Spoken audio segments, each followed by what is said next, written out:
البهو هبت رياح هباء فطار القصيد يحاكي الهوى رياح السموم وكف الغيوم. দার্স বিষয়বস্তু হলো শিরক থেকে বাঁচুন। এই শিরকের অর্থ আল্লাহ রাব্বুল আলামিনের আসমানের নিচে জমিনের উপরে যত পাপ আছে, মানুষের তরফ থেকে আল্লাহর প্রতি যত পাপ, যত অন্যায়, যত গুনার কাজ আছে, মানুষের তরফ থেকে সবচেয়ে বড় পাপ, সবচেয়ে বড় গুনার কাজ হলো আল্লাহর সাথে শিরক করা, অর্থাৎ আল্লাহর সাথে ইবাদতের ক্ষেত্রে অংশ স্থাপন করা। এটা হলো সবচেয়ে বড় পাপ। আর আল্লাহ রাব্বুল আলামিন এই শিরকের গুনাহ, আল্লাহ রাব্বুল আলামিন ইচ্ছা করলে শিরক ছাড়া অন্য যত গুনাহ আছে সমস্ত গুনাহ খাতা আল্লাহ রাব্বুল আলামিন মাফ করবেন তওবা ছাড়া। কিন্তু শিরকের গুনাহ তওবা ছাড়া, খালিস তওবা ছাড়া শিরকের গুনাহ আল্লাহ রাব্বুল আলামিন কোন রকমেই মাফ করবেন না, কোন রকমেই ক্ষমা করবেন না। আল্লাহ রাব্বুল আলামিন বলছেন, ইন্নাল্লাহা লা ইয়াগফিরু আন ইউশরাকা বিহি ওয়া ইয়াগফিরু মা দুনা যালিকা লিমান ইয়াশা ওয়া মান ইউশরিক বিল্লাহি ফাকাদ দাল্লা দালালান বাঈদা। আল্লাহ রাব্বুল আলামিন এই আয়াতে বলছেন, ইন্নাল্লাহা লা ইয়াগফিরু আন ইউশরাকা বিহি, যে নিশ্চয়ই আল্লাহ রাব্বুল আলামিন আল্লাহর সাথে যদি কোনো ব্যক্তি শিরক করে, অর্থাৎ আল্লাহর সাথে শিরকের গুনাহ, কোনো ব্যক্তি যদি আল্লাহর সাথে শিরক করে, আল্লাহর সাথে ইবাদতের ক্ষেত্রে অংশ স্থাপন করে, তাহলে এই শিরকের গুনাহ আল্লাহ রাব্বুল আলামিন কোনো রকমেই মাফ করবেন না, ক্ষমা করবেন না।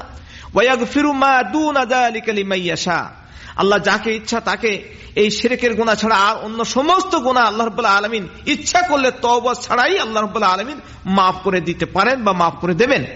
ওয়া মান ইউশরিক বিল্লাহি ফাকাদ দাল্লা দালালান বাঈদা, আর সত্যিকার অর্থে যে ব্যক্তি আল্লাহর সাথে অংশ স্থাপন করবে ইবাদতের ক্ষেত্রে, সেই ব্যক্তি সঠিক পথ থেকে সে পথভ্রষ্ট হয়ে বহু দূরে নিক্ষিপ্ত হবে, অর্থাৎ বেঠিক পথে সে নিক্ষিপ্ত হবে, সঠিক পথ থেকে অনেক দূরে সরে পড়বে। এই শিরকের গুনাহ যে সবচেয়ে বড় গুনাহ, তার দলিল আমরা এই আয়াত থেকে গ্রহণ করব। ওয়াইজ ক্বালা লুকমানু লিইবনিহি ওয়া হুয়া ইয়াইযুহু ইয়া বুনাইয়া লা তুশরিক বিল্লাহ ইন্না শিরকা লাযুলমুন আযীম। হযরত লুকমান আলাইহিস সালাতু ওয়াস সালাম তার ছেলেকে লক্ষ্য করে বলছেন, হে আমার ছেলে, ওয়াজ করতে গিয়ে, ছোট ছেলেকে নসিহত করতে গিয়ে হযরত লুকমান আলাইহিস সালাম তার ছেলেকে বলছেন, ইয়া বুনাইয়া, হে আমার ছোট ছেলে, লা তুশরিক বিল্লাহ, তুমি অবশ্যই আল্লাহর সাথে লা তুশরিক বিল্লাহ, আল্লাহর সাথে তুমি অংশ স্থাপন করো না।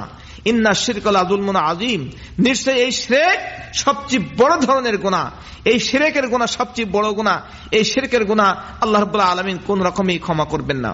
আজকে আমরা দেখতে পাই হযরত লুকমান আলাইহিস সালাম তার ছোট ছেলেকে নসিহত করছে, বাবা তুমি আল্লাহর সাথে অংশ স্থাপন করো না, তুমি আল্লাহর সাথে শিরক করো না, কেননা শিরকের গুনাহ সবচেয়ে বড় গুনাহ।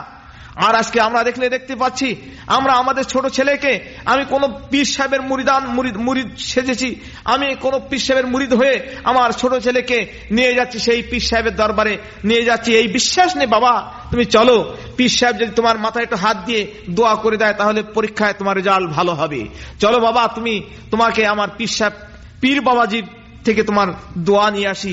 এমন ধরনের বিশ্বাস নিয়ে ছোট ছোট ছেলেদেরকে শিরকের ভিতরে নিমজ্জিত করছে।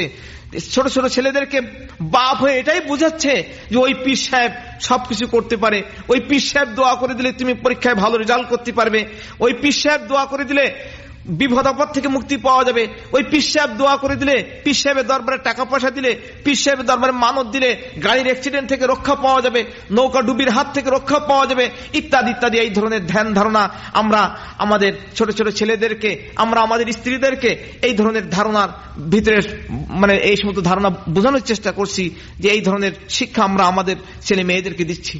অনেক ভাইদেরকে দেখা যায় গাছের নারিকেল হয়েছে, গাছের বড় একটা ফল হয়েছে, সেই প্রথম ফলটা পীর সাহেবের দরবারে দিতে হবে, পীর বাবাজিকে খুশি করার জন্য সেখানে দিতে হবে, তাহলে আমার গাছে ভালো ফল হবে, ইত্যাদি ইত্যাদি। এ সমস্ত সবই শিরকি কার্যক্রম।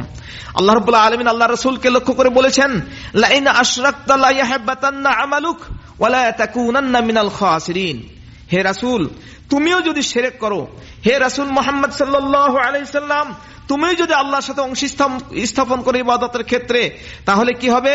লা ইয়াহবাতান্না আমালুক, তাহলে তোমার সমস্ত আমলগুলো সব নষ্ট হয়ে যাবে। ওয়ালা তাকুনান্না মিনাল খাসিরিন, আর তুমি ক্ষতিগ্রস্তদের ভিতরে অন্তর্ভুক্ত হবে। এই শিরকের কার্যক্রম সম্পর্কে, শিরকের তিনটা ফল, শিরকের তিনটা গুণাগুণ, তিনটা ফল এ সম্পর্কে আল্লাহ রাব্বুল আলামিন বলেছেন, ইন্নাহু মাই ইউশরিক বিল্লাহ ফাকাদ হারামাল্লাহু আলাইহিল জান্নাহ ওয়া মাওয়াহুন নার ওয়া মা লিয-যালিমিনা মিন আনসার। আল্লাহ রাব্বুল আলামিন বলছেন, যে ব্যক্তি আল্লাহর সাথে ইবাদতের ক্ষেত্রে শিরক করলো, অংশ স্থাপন করলো, সেই ব্যক্তির জন্য সেই শিরক করার কারণে আল্লাহ রাব্বুল আলামিন তার জন্য জান্নাতকে হারাম করে দেবেন। ওয়া মাওয়াহুন নার, আর সেই ব্যক্তির জন্য তার জাহান্নাম হলো তার চিরস্থায়ী ঠিকানা হবে।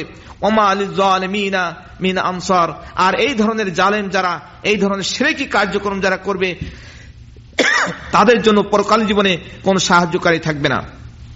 قال رسول الله صلى الله عليه وسلم من مات وهو يدعو من دون الله ندا دخل النار।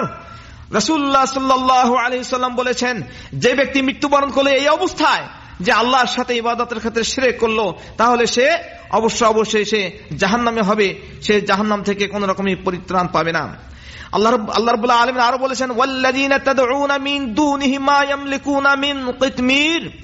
আল্লাহ রাব্বুল আলামিন বলেছেন যে তোমরা আল্লাহকে বাদ দিয়ে আর যাদের কাছে সাহায্য চাও, আল্লাহকে বাদ দিয়ে আর যাদের কাছে ছেলে মেয়ে চাও, আল্লাহকে বাদ দিয়ে আর যাদের কাছে ব্যবসা বাণিজ্যে আয় উন্নতি চাও, অর্থাৎ যা কিছুই তলব করো, যা কিছুই দোয়া করো, প্রার্থনা করো আল্লাহকে বাদ দিয়ে অন্যদের কাছে, আল্লাহ বলছে মা ইয়ামলিকুনা মিন কিতমির, তারা তো ওই খেজুরের আটি, খেজুরের গুটলির মাঝখানে, খেজুরের আঠির উপরে যে হালকা পাতলা পর্দা, এই সামান্যতম খেজুরের আঠির উপরের এই পাতলা পর্দা সমতুল্য কোন জিনিসের মালিক তারা নয়। কাজেই কোন রকমের শিরক করা মোটেই ঠিক হবে না। শিরকের আরো বেশ কতগুলো শাখা প্রশাখা আছে, যেমন আন-নাযরু লিগাইরিল্লাহ, আল্লাহ ছাড়া অন্যের নামে মানত মানা। আমরা আমাদের দেশে দেখতে পাই অনেক মানুষরা পীর সাহেবের দরবারে পীর সাহেবের নামে মানত মেনেছে, পীর সাহেবের নামে মানত মেনে সেখানে ছাগল, গরু, হাঁস, মুরগি, সেখানে টাকা পয়সা মানত দিচ্ছে, নজর নিয়াত দিচ্ছে, এগুলো সম্পূর্ণ সব শিরক।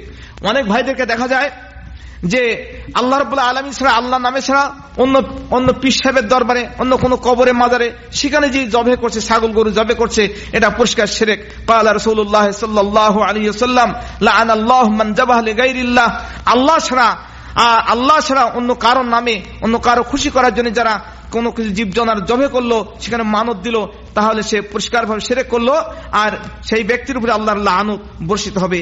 আরো অনেক ভাইদেরকে দেখা যায় যে অনেক ভাই তারা এই সমস্ত গণকদের কাছে, মানে জাদুকরের কাছে যায়, যারা জাদুকরের কাছে যায়, যারা গণকের কাছে যায়, যারা গণকের কথা বিশ্বাস করে, তারাও আল্লাহর সাথে শিরক করলো।